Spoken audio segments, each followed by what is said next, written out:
How do we do this now? It's like a welcome to Taking the Myth, sort of like. It really has been. It's not been that long. Discussion show. And you might as well introduce yourself this week. Fuck it. Seriously, I have to do everything myself now. I mean, God, austerity really has returned. That's it. How are you? It's been ages.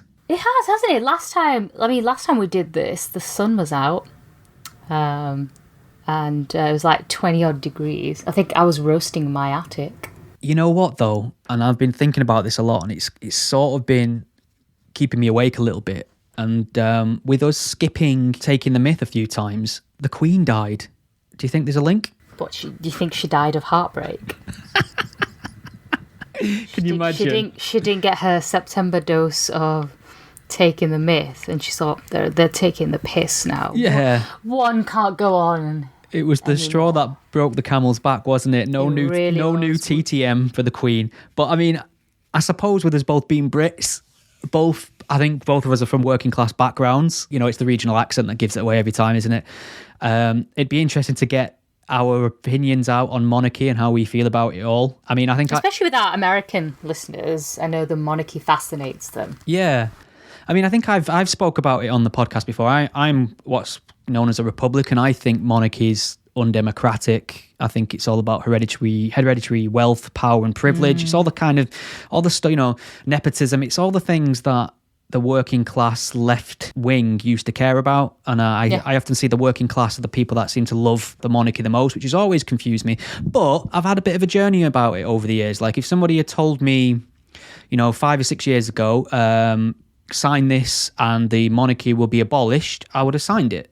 And I still sort of feel that way, but with a caveat. I think if you're going to abolish the monarchy now, I think you have to have a pretty solid replacement idea as to what will fill the hole in the national psyche, national character. Because regardless of your feelings for the monarchy, it does mean a huge amount to a lot of people in Great Britain and the world and the Commonwealth. What are your thoughts? I think pretty much I agree with you. We're done. I mean, yeah, let's end it now. Record Taking the Myth within 3 minutes.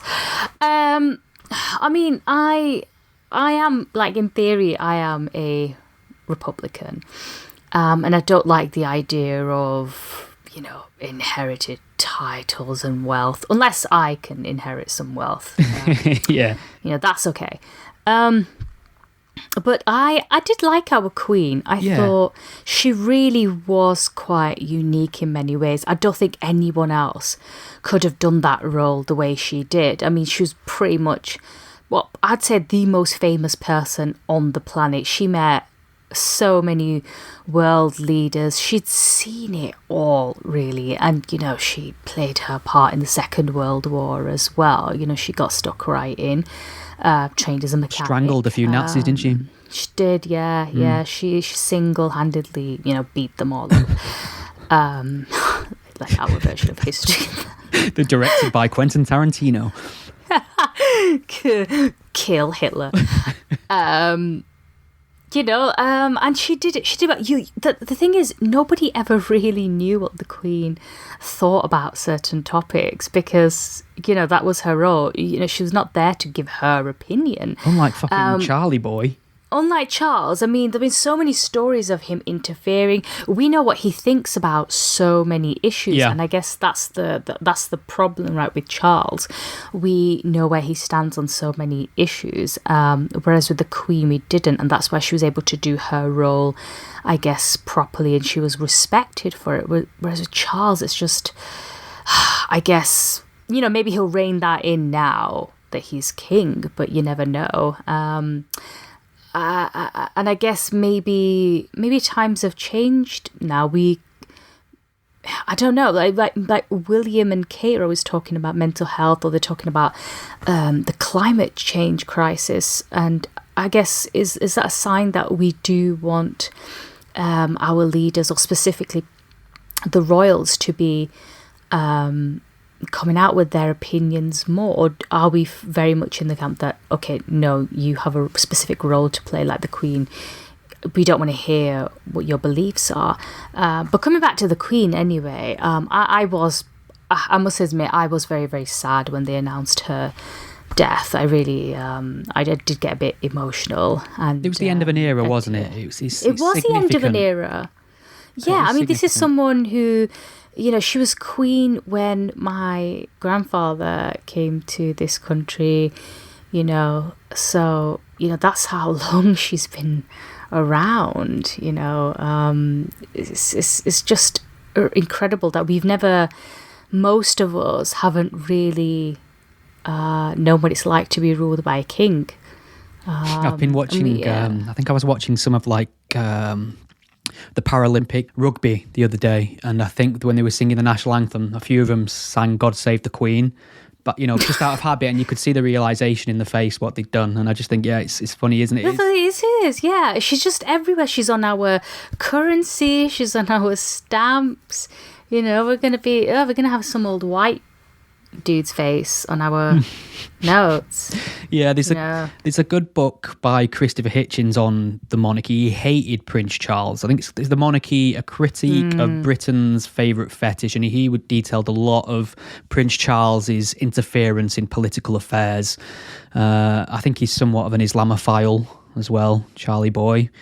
So I mean, it's interesting what you say about Prince William and Kate talking about social issues and things like that. I actually think that's bad for the monarchy. I think they have to remain elusive and neutral, because once they start putting their head above the parapet, they then become targets, and people start questioning, what right have you got to sort of dictate over the rest of us your political views? Now, you're only there because we allow it, kind of thing. So I think just for their own self-preservation, I think they have to remain sort of neutral. And the Queen, to her credit, walked that line beautifully. And I saw how much she, during COVID lockdown, it was looking back now, it's such a strange time, and there was a lot of anxiety in the air, a lot of uncertainty, a lot of tragedy, and she gave a address to the nation on TV, the Queen, the whole "we'll meet again" speech. I don't know about you, but I felt like that was such a powerful moment. We're going through all of this shit, and regardless of what you think about it, just when the Queen made that statement on TV, I don't know, I personally felt a bit reassured. Yeah, really. did you feel because the Queen's there? Did you feel part of a nation as well? There is something to national identity in times of crisis. I mean, there's no way that message would have had the same impact coming from Boris. He gave everyone would have been like, "Fuck everyone's you, like, fuck's sake." Who else but the Queen could have had that impact? So that's where I am, and I think what's happened as well is, over the years, because of this incredibly woke, progressive, hostile ideology that is hell bent on tearing down any symbols of nation and history and tradition and culture, I'm getting a little bit more protective about the more benign aspects of British culture. Whereas before I was, fairly iconoclastic when it came to the monarchy, and now I'm like, well, just hang on a second. What's your replacement strategy here? What's the end goal? And it is just a form of anarchy for a lot of these people. And like I say, I don't know what would replace it if we got rid of it. I think that's a sign that you're just getting old. I think it is. I think you do lean slightly more conservative as you get older. Yeah. What's that saying? If you're not left wing when you're young, you've got no heart. Yeah.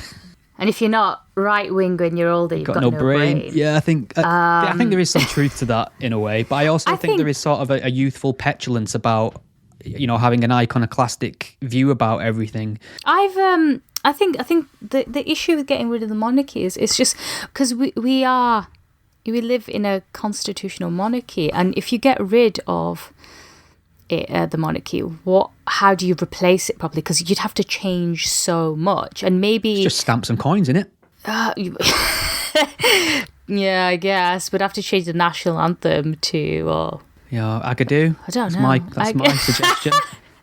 Don't look back in anger. I don't know what they'll do. I mean, maybe in the future they will get rid of the monarchy. I don't know. They might do it slowly, phase it out. I mean, Charles already tried to slim it down, but the people still overwhelmingly support the royal family, and I know next year for the coronation there's talks of it being slimmed down as well. But I think the whole point of monarchy is the pomp and pageantry of it. Like, if you have to go big or just don't go hard or go home.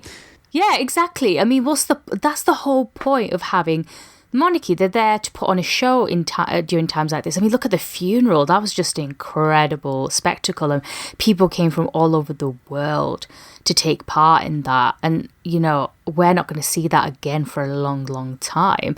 And that's one of the pros of the monarchy. You get to see things like that.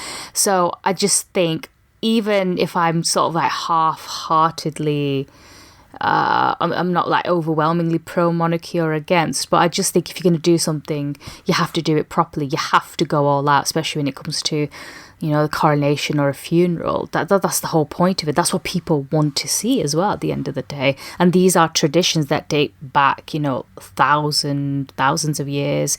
And these traditions have just gone on and on. It gives you that sense of continuity, I guess, in uncertain times, that, no matter what happens, this ceremony will continue, and it is the same as how it was 1,000 years ago. There's something to be said for that, I guess. Very well put. Okay, I think that's monarchy covered. Done. It might be worth talking about the new Twitter takeover of Elon Musk. Now, last time we spoke about this many months ago, the deal was on. I was skeptical that it'd go through. I thought, to be honest, it's a poison chalice, and I still sort of believe that. And then weeks later, it was announced that the deal had fell through, and he was very annoyed that he couldn't get certain types of data he was after about bots, I think, specifically, like fake accounts and things like that. That issue seems to have been resolved, or is back on track, because he has now officially taken over Twitter. He's got the keys to the Bluebird kingdom. He's moved into Twitter, and now there's a lot of screeching and debate online about whether or not he will be able to fulfill his promise of a free speech online utopia. I'm not convinced. I'm very skeptical. I'm not as impressed with Elon Musk as many people seem to be. People seem to enjoy anything that owns the libs. Now, I'm all for a bit of left bashing, sure. But sometimes the antidote is worse than the disease in that sense. So they're all for anyone who will take the piss and enrage the left, which Elon Musk seems to be doing really well. But is he going to be able to fulfill his promises on Twitter? Because I think his number one priority really will be to make a profit, to monetize it. And it's very difficult to see how he'll manage to do that on his current plans and manage to maintain some sort of free speech standard. What are your thoughts? Are you ready to jump ship? Well, I have to say, I noticed that before Elon bought Twitter, I had 9,312 followers, and now I have 9,311. Whoa. Coincidence? I don't think so. But anyway, no, I think, it's one of those, isn't it, that a lot of lefties are just moaning about it because, clearly he's someone that they don't like, therefore that means Twitter's going to go to shit, and they're all jumping to that. Is it Mastodon or Masturbate website, whatever the hell it's called? Mastectomy, I don't know, whatever. Some sort of alternative to Twitter, which won't really work because it's only got so much 10 followers. So much nicer here, so much more civil. It's like, all right, fuck off, then off you pop. Jesus all right, Christ. All you boring people can go off to a mastectomy website. Yeah. Whatever, I don't care. But have you seen the new subscription model plan? It's called Twitter Blue. It was originally at I think he settled around $8 for it. And this is... It's just ridiculous. Yeah. The whole point of the blue tick was that you knew that whoever was tweeting is who they say they are. If you can just buy that, then that undermines the whole verification tool. Why didn't they verify you? You're a journalist, you published in the Mail. That is a good point. Did you ever apply for it? I applied for it. I applied for it twice. Yes, same. And I got a no. I don't know why. I don't know, maybe you should try again, but then do I really want to pay $8 a month just to be verified? But I applied for it twice, and I think, I don't think I'm entitled to one per se. I think I've got a good shout compared to others that have them. I've appeared across various media forms You humble, bro. I've interviewed some of the famous people on the planet, Iram. But, I speak at, I'm so did you know who I am? Conferences across the globe. But the problem is with me applying, it tells me that I'm not eligible to apply. It basically says I don't have enough followers or mentions to pass the threshold for verification, which is bullshit. But when I read the terms and conditions a bit closer, it said that in order to qualify, you must have demonstrated you've kept within Twitter terms and conditions consistently or something like that. And I've been suspended 9 times. So I think it doesn't even let me apply for the tick. It just says no. It just says fuck off. You. But I'm not bothered. The only thing it'd be good for me against would be impersonation, but I'm not too bothered about that anyway. So it's fine, Iram. I don't even want one. Don't even, it's okay. Are you trying to convince myself or you? Blue tick in it. I mean, even if they offered it me, I'd turn it down, because it's not what I'm after. It's not what I mean. If they were to ask nicely, you know what I mean? If they were to come round all proper and correct and sort of beg me to have a blue tick and show the respect I deserve, then maybe I'd consider it. But I don't think about it much. I don't really want one anyway, But I mean, perhaps if they apologised to me for suspending me 9 times and, paid me to have a blue tick, which is no less than I deserve, I might think about taking it. But like I say, I don't really think about it. It doesn't bother me so much, When I was writing about it in my diary the other night, I came to the conclusion that it's more punk to not have a blue tick. So, yeah, not really bothered about it, Be done. Irrelevant. You know what's not punk? Just constantly trying to convince us that you're not bothered about having a blue tick. Yeah, but I can't believe you don't have one. Yeah, I should have one. You're a proper journalist. I'm a pretend one. I should have a blue tick. But you should have 2 blue ticks. See, that just shows you I was punk before you even thought about it. Before it was cool. I think the problem is as well, and I think we've discussed this years ago, is for me, a blue tick was just to say, yes, this person is the person you think it is, whether it be a notable figure, a public figure, somebody who runs a business, there's a way to verify somebody, to make sure others know it's the authentic person. That makes perfect sense. But at some point, Twitter changed their mentality to the blue tick in the sense that they wanted it to be representative of approval of somebody's positions and opinions. I don't know if you remember.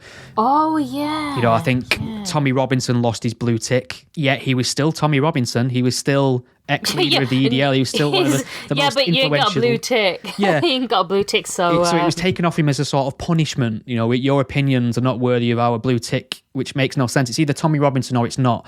Same with Milo Yiannopoulos. I think they did the same to him. So I think once they crossed that... I mean, let's be fair. Twitter has been run by blue-haired, far-left ideologues for too long now. A lot of their decisions are entirely political. I'm utterly convinced that I've been deboosted for years, because as soon as the Elon Musk thing happened, I got 10,000 followers. I've got more followers in the last however months than I've had since 2018. I think round about... I've put out a graph about it the other day because I went and checked on this website. I think what happened is I reached something like 55,000 followers in 2018, and I was like, yeah, that's far more than anyone needs. It's far more than I just assumed I'd reached my peak. Yes, I honestly thought, well, that's as far as someone like me goes and what I do. Fine. I've still not even got 10,000. Where the fuck are all these people, man? Come on, follow me. It went up by about 500, then it'd go down by 500. Up by 500 seemed to be the limit. It'd go up and down by about 500. Then out of nowhere, just this year, it went mental. I've not changed anything. It just seems like people are seeing my tweets now. They're getting far more engagement. And now I'm nearly on 68,000 followers on Twitter when I was on 55,000 before. Feels like someone's flicked a switch. Now, this is completely anecdotal, I know, and I can't prove it. And I would quite happily accept an organic explanation over something more sinister. If someone said, oh, no, here's what's happened, I'd be like, oh, cool. I'm not wedded to the idea. But it's just that, and I wouldn't necessarily put much stock in it for the fact that loads of other people have noticed exactly the same thing. They have. I think Peter Hitchens or... Douglas Murray, Peter Boghossian, anyone who seemed to have quote-unquote conservative or problematic views has seen their followers grow. Like I think what's Jordan Peterson's daughter called Michaela Peterson. She's in the same thing as well, and it's never like your lefties. It's as if someone sort of, the like shadow band. Yeah. So, but I mean, Elon Musk. What are your thoughts on the guy? I'm not convinced that he's the free speech savior we all think he is. I mean, come on. He called someone a pedo guy. Do you remember? So I can't believe that. I mean, he got sued for defamation for that, and the court said, no, it's not defamation. They got away on some sort of technicality because Musk had deleted the tweet publicly. I think that was sort of a tacit acknowledgement that it was a mistake. So I think there's some sort of cooling off clause or law in defamation law that you can work with, apparently. And I think that's what it was, because quite clearly calling someone a pedo who's not a pedo is defamatory. I think his defence in court was something like in South Africa, where he's from, it is just a common insult. You goddamn pedo. It's just banter. You little pedo. I'm cutting that out because that was just racist. That was just outright racist. Is that your South African? The certificate. I think I went a bit too Lethal Weapon 2. I think that was the problem. You've probably not seen that, have you? Wasted reference. Okay, so many movies to catch up on. But in my defence, still fewer than Michael Owen. No, but I think there was like this weekend, a few weekends ago, he retweeted some allegations surrounding, Was it Nancy Pelosi's husband? Yeah, her husband, because he was apparently attacked with a hammer in his home. So he just retweeted something that was just... Going to get this quickly on record now. I know I bash the left, and I know they're capable of some of the weirdest delusions, lunacy and conspiracy you can imagine, but they cannot hold a candle to the right, and the American right, especially when it comes to batshit crazy conspiracy theories around politics, around vaccines, around the media. They're Premier League in terms of their batshit conspiratorial crankery, as far as I'm concerned. But yeah, sorry, go on. You did, yeah. So I think he said that there's more to this story than meets the eye, and then he shared a link to a dubious source that suggested that, Pelosi had picked up some sort of prostitute. Yeah, so just in case anyone doesn't know, Nancy Pelosi, Speaker of the House, isn't she, in America? Yeah. She wasn't home. Her husband was home. Now he's 82. 82, as well, by the way. Is an old chap. And he, from what the reports suggest, and the police report suggests, he was attacked in his home by a man with a hammer. I think this is some man who travelled from like San Francisco, isn't he? He's kind of like a vagrant. I think, injured him. He was hospitalised. It was not pretty. He was there looking for Nancy Pelosi. I think he'd brought some like ties. I think there was something very sinister on the agenda for her. And the police arrived and took him away. And luckily, her husband, I forgot his name, he's going to make a full recovery. But there has been loads of conspiracies and, picking apart of the official story and inserting the idea that he'd taken a gay lover home and it had gone wrong. And that's what had caused the violent encounter. Yeah, it's like Pizzagate, isn't it? It's like all these crazy things that the far right and the right put on their political opponents. So, birtherism with Obama is another one. Yeah, I mean, I don't think it's going to turn out that he was taking home a gay lover, but we shall see. Yeah, I mean, that things like that, they just don't do Musk any favours. It just gives people more fodder, doesn't it? Like, oh, look, this is what he's like. Oh, this is what he's going to turn Twitter into. The problem that most people have with Twitter is the fact that they feel that it's got an overt political bias and it's silencing conservatives or, heterodox thinkers. And I don't see anything to suggest to me that Elon Musk won't use it for his own personal vendettas. He seems quite thin-skinned. Yeah, I mean, that everyone's like that. Didn't he say he saw himself as a saviour? Once you, attach that label to yourself, then, it's only a matter of time before you start using it for your own crusade, really. That's why I think I should run Twitter. Yeah, put you in charge. I mean, I don't have like 40 billion. Well, that's the thing though. So it's not. Shall I start a crowdfunder? Yeah, GoFundMe. Iram v Musk. But I mean, that's the thing. That's what it will come down to. If he doesn't make a profit, if this isn't a profitable business, he will very soon lose interest in it. I think, and I think that will dictate a lot of his policies going forward. So that just shows that he doesn't really get Twitter then. I just don't think you can. I don't think you can have a commercial enterprise that relies on profits without keeping certain ideological factions happy. Now, I don't know if you remember a while back when, prominent people were booted off PayPal, who had like yes, and a lot of that was the credit card companies who process a lot of PayPal's payments, just saying, we won't work with you if you have this person making money on your platform. Same with Patreon. Patreon got pressured. I mean, I could be misremembering this, so please Google it. But I mean, it seems like a lot of the payment, like Patreon might be able to say, we are 100% committed to free speech. But then whoever processes their payments in the background, the huge banks and credit card companies can go, well, not with this person on your platform, And as a matter of fact, if you keep them making money on your platform through us, we'll pull our support. So it's like the advertisers. Yeah. In the end, a lot of what goes on YouTube now, a lot of YouTube regulations and rules all come down to what advertisers will accept. So that's it. It's a case of, do you want to make money or do you want to uphold the First Amendment? And if you're a private business, it's usually money. That's why it's never about principle whenever they virtue signal about things. It's always about what they feel will turn them a profit. Go woke, get broke. Yeah, damn right.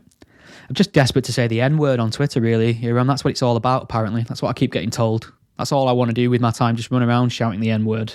What's the N-word? I can't. What's funny? Because Gallagher. I think what happened as well is, like, Patreon made this announcement that it doesn't necessarily matter what you post on Patreon. If we find you misbehaving on other platforms that aren't Patreon, we can use that as an excuse to close down your Patreon It's just account. bollocks. They did this with Carl Benjamin, aka Sargon of Akkad. He used the N-word on somebody else's podcast, and he was using it to wind up. He was calling white supremacists the N-word to try and wind them up. He says you were acting like a bunch of N-words because he wanted to rile them. It was like, you're behaving the way you say black people act. It was his argument. It's like, when you sort of imply that a deeply conservative, homophobic religious person might be gay just to wind them up a bit. It was sort of like that, but with white supremacists. Patreon heard this and said he's used the N-word. Doesn't matter how he's used it. He can no longer make money through our platform. What's it to you, Patreon? Like, mind your own business. Can you, stick to Patreon? Yeah. Stop. Ugh. But so I think once you start being in charge of a big money-making machine, you certainly find where your principles are and where your lines are. And I think we're about to find Elon Musk's very quickly. I think people will soon turn on him for banning this and banning that. Do you want to talk about Iran? Well, gosh. So... Just a small topic for you there. It's a small topic. So basically, it seems like forever ago, but it was just in September that a 22-year-old woman called Mahsa Amini was arrested by Iran's morality police for supposedly violating their strict hijab rules. And, according to reports, they beat her so badly that she ended up in hospital and then died there. And police said she suffered from a heart attack. And her family were like, well, she didn't have any health problems, so why is a 22-year-old collapsing from a heart attack? And since then, it's just unleashed, so much anger, so much emotion from the people there. And lots of women are going around defying hijab rules, just taking off their headscarves. There's also this trend now on, I don't know if it's like a TikTok thing, but people are going around and knocking off the hats of clerics. Oh yeah, I saw them videos. Just brazenly, you just would not have imagined them doing that a few years ago, or even a few months ago. And now they just don't give a shit. They just had enough. And there were protests in, I think, 2009 in Iran. Like pro-democracy protests, but those protests were nothing, I think, compared to this, because they're just going on. Yeah, that's what's different. Changed. Something's different, isn't it? Yeah, I think something has changed. It started a chain of events now. So you're seeing protests everywhere, and it's not just to do with Massa. It's triggered off a whole load of other sentiments now, that it's going to be hard to put the genie back into the bottle. Yeah, there does seem to be a public sense of injustice and anger over what happened that has, like you say, just snowballed. Because when I first saw it, I thought, well, I understand why this has happened. I understand the civil unrest, but it'll dissipate and things will return to normal. It just seems like there is somewhat of a shift, but it's highly concerning that the regime is just rounding up and jailing all dissidents it can, and obviously a lot of them that will be on track for execution. There was that fucking poor lad he's just been sentenced to death for rapping, and he's been very critical of the regime in a lot of his music. And it's just like, can you think of a more horrible, oppressive waste of human life than to execute someone for just expressing themselves? It makes me so, like, that's the one thing in this world that just makes me fucking furious, where whenever I'm about to tweet about it and talk about it, I have to take a few breathers and just, like, coach myself not to become a ranting lunatic, because it's just so unfair. I think that's what it is. It sounds like a very simple phrase, that it's unfair, but it is, isn't it? It's like one of the most unfair things I can think about, killing someone because of what they've said or what they've sang, or the fact that they want to say the government is a bag of shit, and that's death. That is unforgivable for me. Fuck Iran. Not you, Iran. Yeah. Iran. Is that the hashtag Iran, not Iran? Yeah, and a lot of I think British Iranian journalists here in the UK apparently have been warned by the police of death threats from Iran as well. They've been informed by, I think, the Met Police that these threats are credible and should take them seriously. What really frustrated me after the whole Mahsa Amini thing was, I think Zara Sultana, Labour MP, was one of the culprits as well. Trying to compare what's happening in Iran with what's happened in France. So they're saying, let's not forget about Islamophobia in France. Women are dying in Iran, and then in France you're having this, blah, blah, blah. And I thought, hang on, sorry, but, a woman literally died in Iran for not wearing a headscarf, or not wearing it properly, quote unquote. Who has died in France for wearing a hijab, right? No one. No, people don't die. Women don't die in the West for wearing hijab. You might have some idiots who'll go around pulling someone's hijab. You might have, okay, fine, there are laws in countries like France which have banned religious garments in public spaces, like public, schools or institutions. But to compare that with the death of Mahsa Amini in Iran is so disingenuous, and it makes my blood boil when people make that comparison, because the two are absolutely not the same. These people will not miss an opportunity to somehow shoehorn Muslim victimhood into any topic. And I don't know if you noticed the other day, a report came out on a terrorist attack in the UK, and there've been so many of them now. I forget which one it relates to, actually, but the security services decided they would remove the name of the terrorist from the report because his name is recognisably Pakistani in origin, and their fears were that by highlighting this, it just create more anti-Muslim sentiment. They did it for the security of the Muslim community. Now, we are told after every single Islamic terrorist... Was it the London Bridge attack? Which one? It was the London Bridge... I think it was Osman Khan, the one who was responsible for the 2019 attack. Was he... He was... The stabber. The stabby one. Yes, he was actually attending a session on de-radicalisation. Ironically. When he went rogue. Yeah.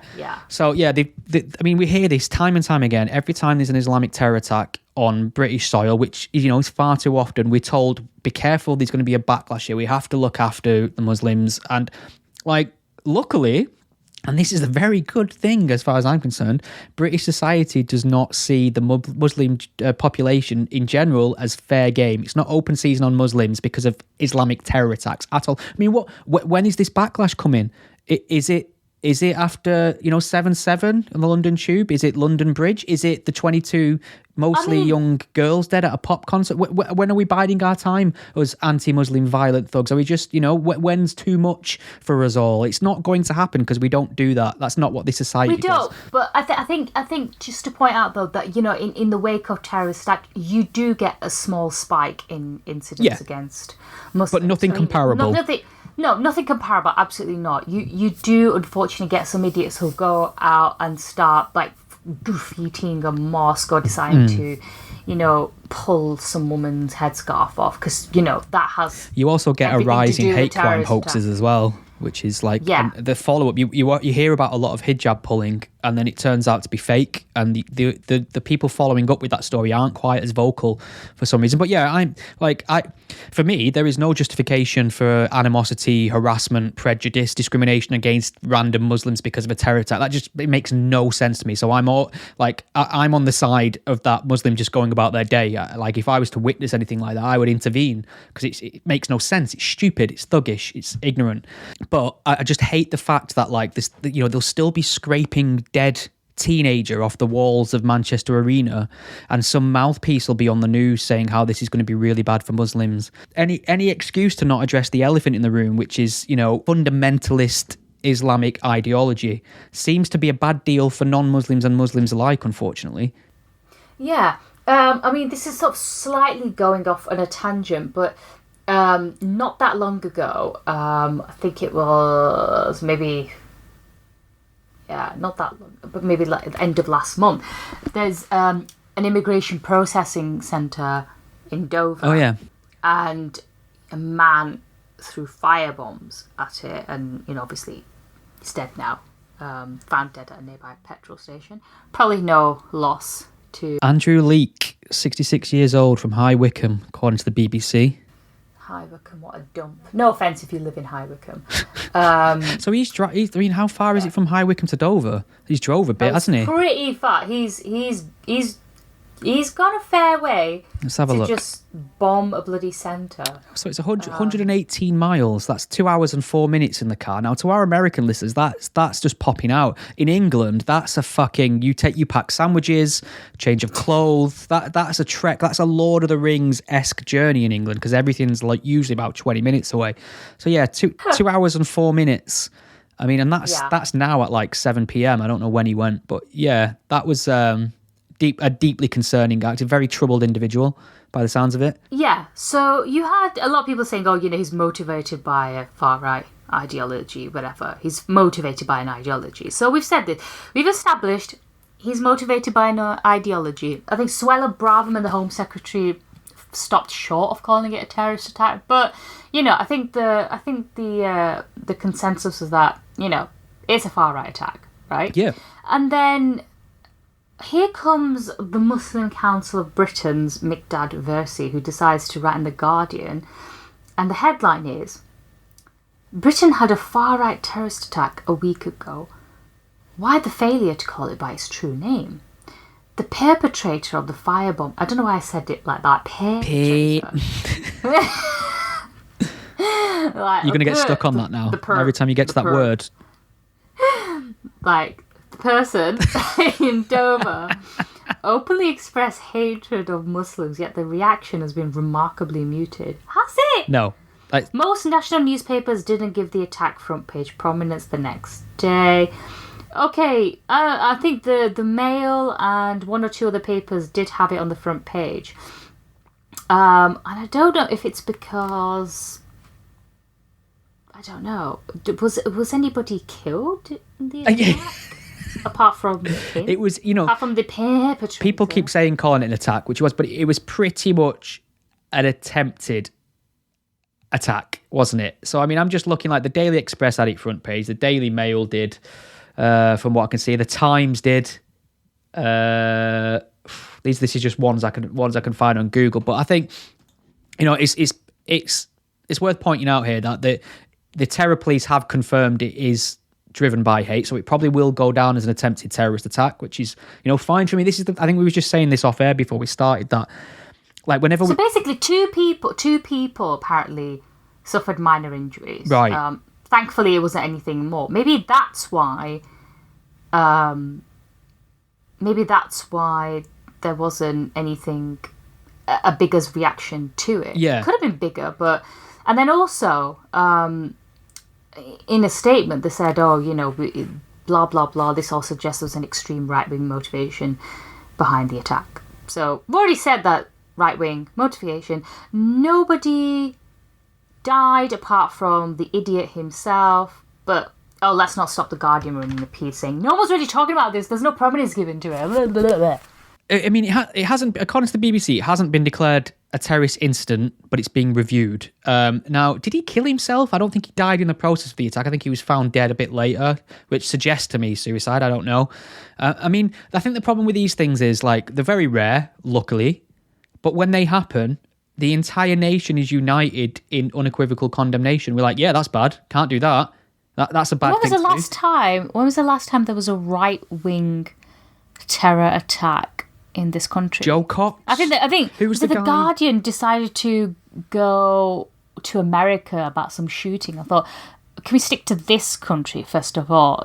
Because it just goes to show you how rare it is on British soil that you're using a different country to in your article, when actually, if you're counting far right terrorist attacks, then yep, Joe Cox. But then again, we don't count Islamist attacks as far right, even though they are, yeah, pretty far right. The textbook far right. They're pretty far right. It's crazy that. But I mean, there was that Darren Osborne who drove into the mosque, wasn't it? I think he killed one person dead, injured some more. I can't remember when that was. But 2018. That was a few, I think I wrote about 4 it years ago. Yeah, and I wrote a big thing about it's like there's no grievance. I can't say I don't. You could do the same thing the Islamists do. You could go, well, I don't condemn terror. However, you've got to factor in all the Islamic attacks. You've got to factor in grievances about immigration. You've got, and it's like, no, you don't. You've got to condemn terrorism in all its forms and violent extremism in all its forms. Like, there's no excuses for it. And I think we were just saying before we started talking, like, if we do mention this, it'll be the attack on the migrant centre. It'll be pretty short because there's no, we can't find anyone to discuss, and we can't find any prominent public figures obfuscating on it to tear apart, can we? We can't find anyone making excuses for it or doing whataboutism. Everyone's like, yeah, that's fucking awful. Glad he's dead. Yeah, that's it. But I mean, in terms of his like right wing ideology, the police. This is from the BBC. The police said the attack was likely sparked from some form of hate-filled grievance. A search warrant at the property found a number of items of interest. He posted an anti-Muslim sentiments on Facebook under an account in the name of Andy Leak from High Wycombe. One post on the page apparently said, "The next time the job centre sanctions your money for not looking for enough work, ask them about thousands of people getting benefits that cannot speak English, cannot write English. How are they looking for work?" I mean, I had to do my best to read that because the English was terrible. just have to point out the irony there. No punctuation, misspellings, etc. He says he's put in a freedom of information request. How many people cannot speak English, write English? All of these should be excluded from benefits. So he seems like a boilerplate, coming over here, taking our benefits, can't even speak English, kind of dyed-in-the-wool racist, as far as I can see. Not necessarily indicative of extremism, but there is a link between attacking a migrant centre and his seemingly anti-immigrant views, for sure. So that's a line of inquiry that should be fully investigated. And I like, if it's terrorism, it's terrorism. If it's not, but I mean, as you know, Iram, white guys are never investigated for terrorism, apparently. So I keep getting told. It's the weirdest conspiracy ever, that, isn't it? Do you think like anti-terrorist units are sat around going, well, it was definitely ideologically motivated, but he wasn't dark enough, we'll let him off, the little scamp? not terrorism. They've got obviously. Have you never watched like, TV and movies? It's insane that professional security experts and the authorities would decide what is and isn't terrorism based on someone's skin color. This weird fantasy, this weird left wing conspiracy that's taken hold and is regurgitated for likes and clicks every time there's a Muslim terrorist attack. It is insane.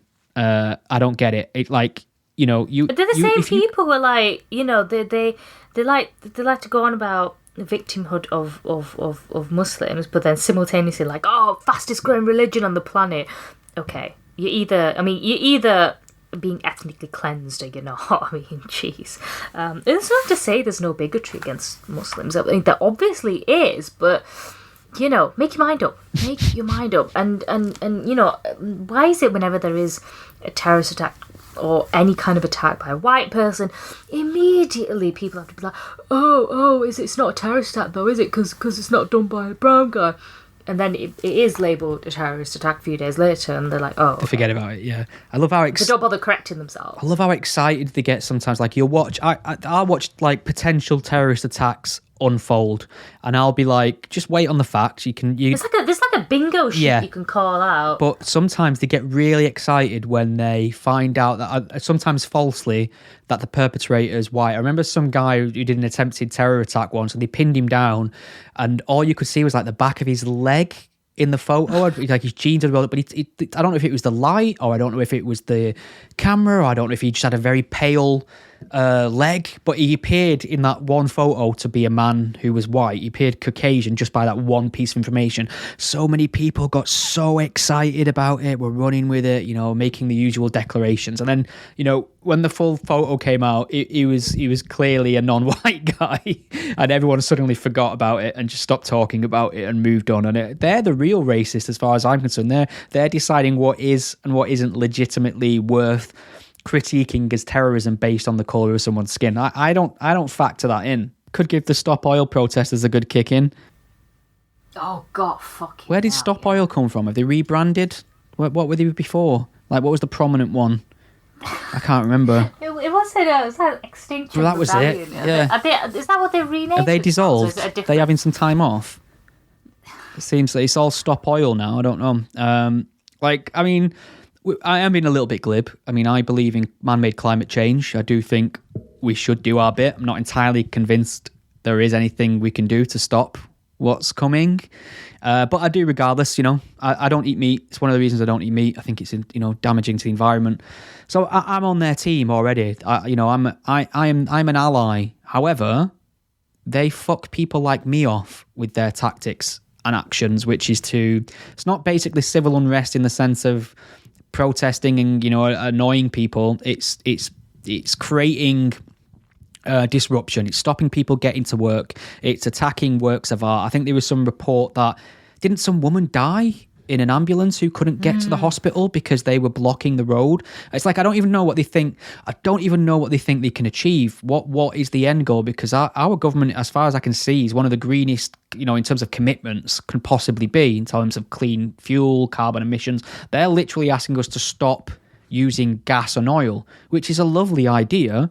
But how are we going to survive in the meantime? How are we going to cook food, stay warm, and travel in the meantime? What are your thoughts on these? I don't think they have given it any thought. It's just that, like the incident at the gallery where some blue-haired moron decided to chuck a tin of soup at a Van Gogh painting, and then weren't she also talking about how people were starving? You think, well, why are you chucking soup at a painting? Okay, fine, the painting was behind a screen, so it wasn't damaged, but that's not the point. And if people are starving, why are you going around throwing soup? Why can't you give that soup to somebody to eat? Why don't you go and feed people, volunteer at a soup kitchen?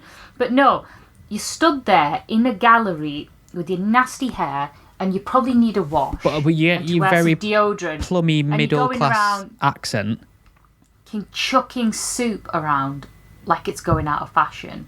I mean, really, Go eat a burger, seriously. I mean, they're probably lacking a bit of protein as well. It's probably why they're behaving like morons. They need fuel. They need fuel. You know, she's a kind. There are they, them as well. So just to add, I mean, this is what annoys me about them. It's like if I can look at you and tell you your every political position, there's something wrong. You know, you just know if someone's got a nose ring, if they're not Asian, right, and they've got a nose ring and they've got blue hair or they've got piercings and tattoos, you just know they're going to be lefty. You know they drink oat milk, fucking hate oat milk. You know they're probably vegan. You know how I feel about them sorts as well. But yeah, so she's a they, them. She's got an incredibly plummy, privileged accent. That girl who was screeching and crying about not having a future on an M25 bridge that made the news of the day, again, quite clearly middle class.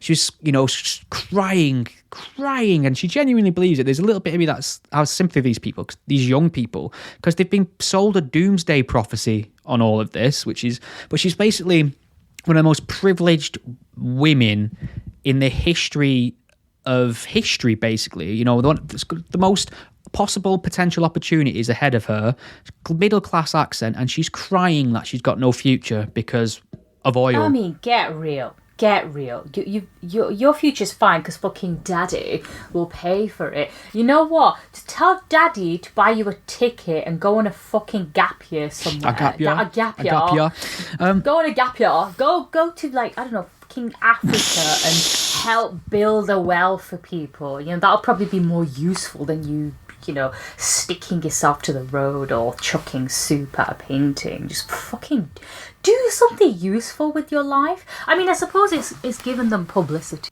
Yeah, but I mean that you've touched on a very good point there, because they are getting give them a plane ticket out. Well, they are getting the column inches, etc. on the news. But from what I can see, this is just negative. Yes, this is just creating more animosity towards their cause. So I mean, is it counterproductive? Because people will say, whenever I whinge about these people will say, oh, it's a liberal democracy. They've got to have the right to protest, and that's protest. But you can't glue yourself to things or stop traffic. They think they're stopping the end of the world. Oh, imagine that, Iram, of all the causes you could put yourself at the forefront of to make you feel important. It doesn't get bigger than saving the world, does it? What bloody heroes. Can you imagine being so important as to be spending your time saving the bloody world? That's got to feel good, hasn't it? I mean, they probably can't even save enough money to buy deodorant, let's face it. So I don't get how they're going to save the fucking world. I mean, one protest isn't going to change the world. And, this idea that we're all going to hell in a handcart, that we're all going to die, the planet's just going to burn itself out. It probably will, but, not for a while. I think we're good. Did we get any questions? We actually did get one from one of my favourite followers. What's his name? Bruce Liberace, i.e. Omar Dias. And he's asked us about the riots in Leicester. God, I'd forgotten about those. Yeah, that was definitely not religious sectarianism, though. Just young lads and cricket, innit? Regardless of what they were chanting at each other in the street. Well, basically what happened was, I mean, the claim was that following a cricket match between India and Pakistan, a load of Indian guys went round, started attacking Muslims or chanting stupid things in the streets. And I think the problem started way before then. But what happened was there was loads of demonstrations in Leicester, which is in the Midlands, diverse city, has like the biggest. What does diverse mean in this context now? It means fewer white people. That's all that means in England now. Fewer white people. Yeah. White people are dying, dude. It's a white genocide. Yeah. It is. Yeah. So basically, what happened was, a load of people. It just sparked off a load of other protests as well. And what happened was a load of idiots started coming in from outside to exploit the situation. So you had a load of extremist Hindus coming in, and then you also had extremist Muslims coming in. I think, did Muhammad Hijab get involved as well? And that idiot, what's he called, Shakil Afsar from Birmingham. Do you remember that moron? The one that used to demonstrate outside primary schools in Birmingham. Oh, he didn't even have any kids there or anything? Did he? Yeah, he had no kids in Birmingham, but he was like, oh, we need to protect our kids. Well, not your fucking kids, mate. You don't even have any there.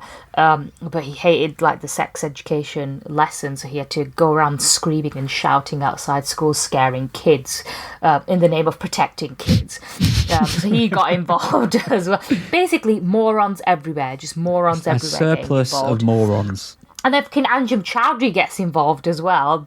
Remember him? Remember Anjum?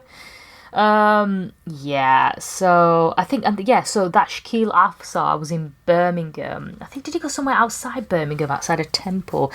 There were a load of young Muslim men turned up, started just throwing shit outside temples, and you're like, what the fuck is going on? I mean, seriously, this is just absolutely ridiculous. It seems to have calmed down, doesn't it, though? It's calmed down now. I don't know if it's calmed down or if maybe people aren't paying attention to it, but I haven't seen anything lately. But it's just people saying that there seemed to be this suggested there were troubling echoes of, say, Northern Ireland sectarianism. Ah, okay. And I don't know if it was quite like that. There was definitely a sectarian element to it. Maybe not how it started or how it ended, but there were definitely elements of that for sure. I mean, I'm glad to say, I mean, them images coming out were very concerning, you know, mass amounts of people in the streets, you know, demonstrating shows of power. That island analogy actually has a little bit of merit to it. I think it's not I think it's not quite like that. No, I think here it's not been as, you know, not as bad. I mean, I'd say there are sometimes these underlying tensions between communities, but here it just doesn't seem to... There have been some sectarian murders within the Muslim community in the UK in the last 6 or 7 years. You had the shopkeeper from Glasgow, Asad Shah. Guy from Rochdale as well. Ahmadi guy. Yeah. Ahmadi. Oh, no, I get that. What I'm talking about is, you know, in India, you've got some, you know, the Muslim minorities being attacked in, say, Gujarat, for example. Got the Hindutva, haven't you, there? By the Hindutva there. But it hasn't really spilled out here, not as much. And I don't know, I guess maybe we're just a lot more tolerant. Yeah, the Hindu nationalists can be just as insane as any religious fundamentalist. If you poke them vile on Twitter, you'll see what I mean. What else? So, I mean, he's mentioned the war in Ukraine as well. I mean, that's just fell off everyone's radar. I think everyone's got a lot of apathy towards it. And I mean, I'm not exempting myself from that. It just feels like out of sight, out of mind with a lot of this, which is crazy because it is a European country. It feels to me, from what I've been reading and keeping up with it, Putin. Putin.